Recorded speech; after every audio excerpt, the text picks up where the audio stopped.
up, guys? I got another fun one for you today with Trey Turner. It's a look back at the swag of the past, thanks to Tom DePace's throwbacks, which we've shared on Instagram many times.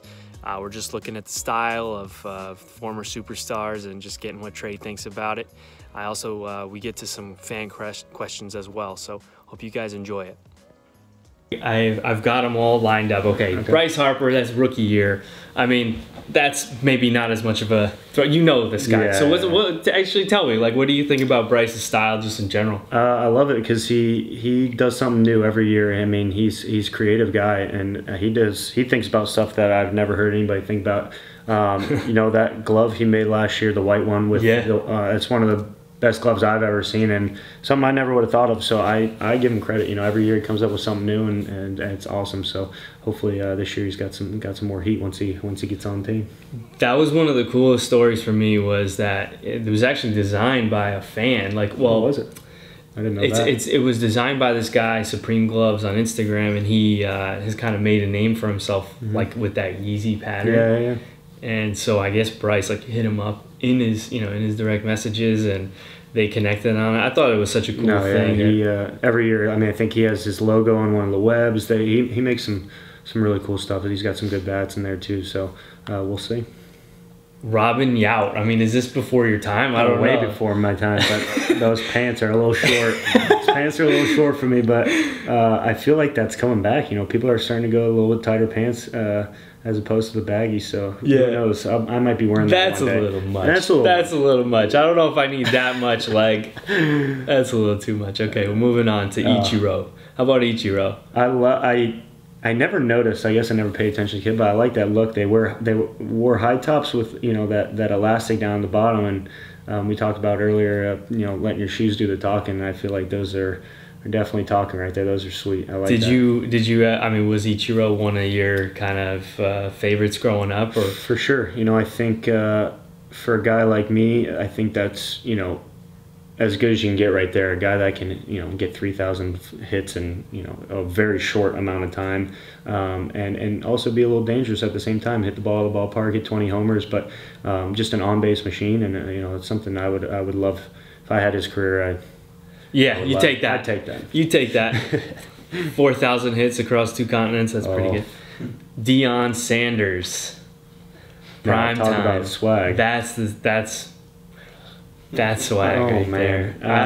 What can you say? I don't know. He's on another level. Another level. I mean, at 30 for 30, that just came out about him. I haven't got a chance to watch it, but I've seen some of the commercials, and that picture says it all right there. It's just the amount of swag he had in prime time. Prime time.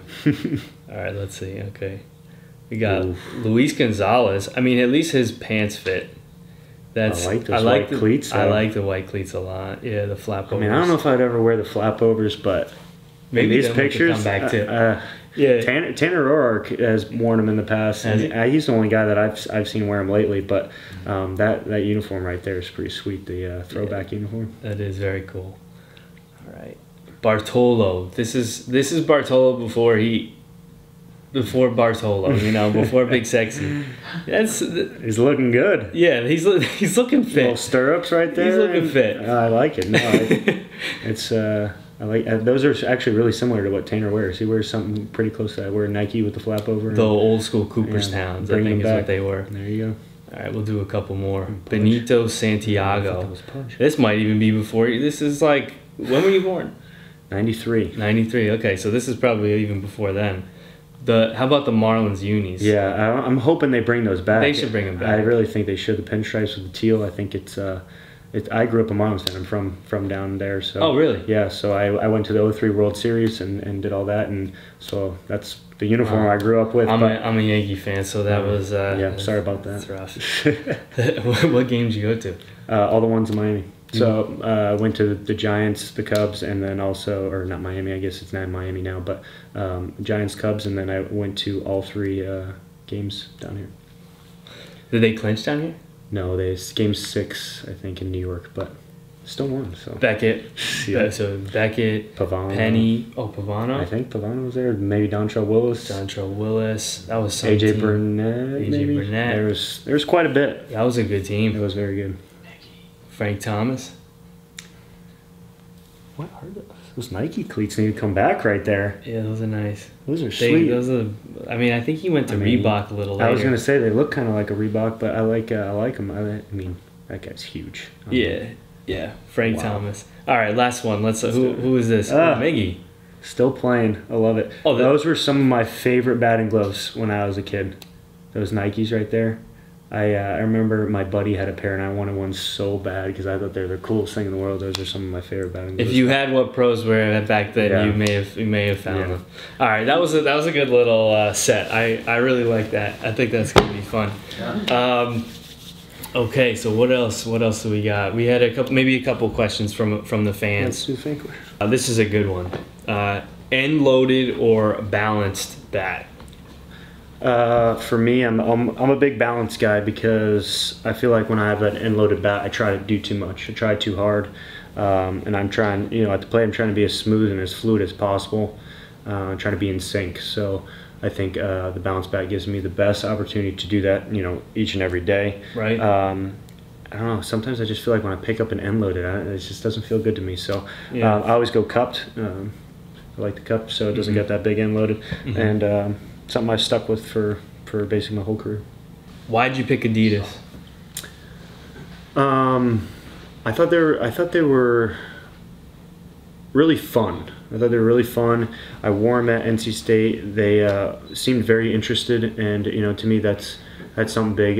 The fact that they wanted to be on my team as much as I'm on their team, I think that's huge, and that's what you want in a partnership. So from having conversations with them and getting to know them, obviously seeing the stuff, and I think it was a great decision on my part. I love now wearing all this stuff. I love all of it, and it's been a lot better than I even thought of at first. And then that partnership is always big with me. I like having them want to take part in my career and want to help me perform well, and I feel like they do.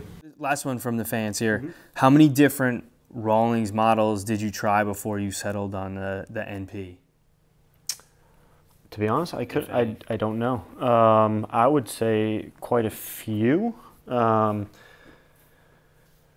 Maybe 2 or 3. I know in high school I used something different, but once I got into college, I think I kind of stuck with that NP. Once I got that, I broke this one in right here. It's the college one. I broke it in, and I kind of really loved this one. So NP5, there we go. Yeah. And it's something I've always stuck with. Like I said, I've changed it a little bit, but I've maybe gone 2 or so, and then on my third try is probably when I got these. So something I love, and I think gives me the confidence. So I like it. I mean, it seems like it's been pretty consistent throughout your career. Okay, so how about you and your wife as people? I mean, I also care about what you're, what you love and what you care about off the field. For sure. Do you have anything off the field, like any initiatives that you're passionate about, or any charities or any causes that you're kind of looking at? So last year I got 2. Last year we partnered. Adidas and a Nova, a medical company up in DC, helped me put together a little event where we gave back and we gave cleats and I think shirts to little leaguers. And so we gave a whole entire little league some Adidas cleats and Adidas shirts for them to wear, and we went and handed out all the equipment and got a chance to meet all those kids, and hopefully we're going to do that again each and every year for as long as we can, and I think it's something where we both really enjoyed. And then we've wanted to get involved in stuff and for a while, and we've been talking about it a lot this off season. And I think we watched the Jimmy V week was not too long ago, and we both went to NC State, and we've known a lot about Jimmy V, but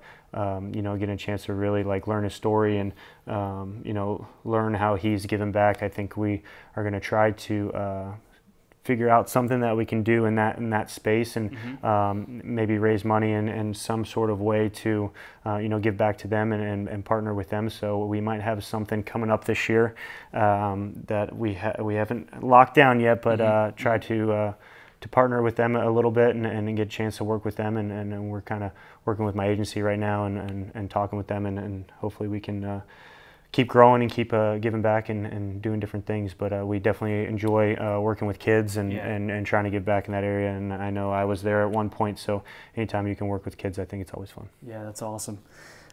So I have one final question, and it's in the same vein with helping kids.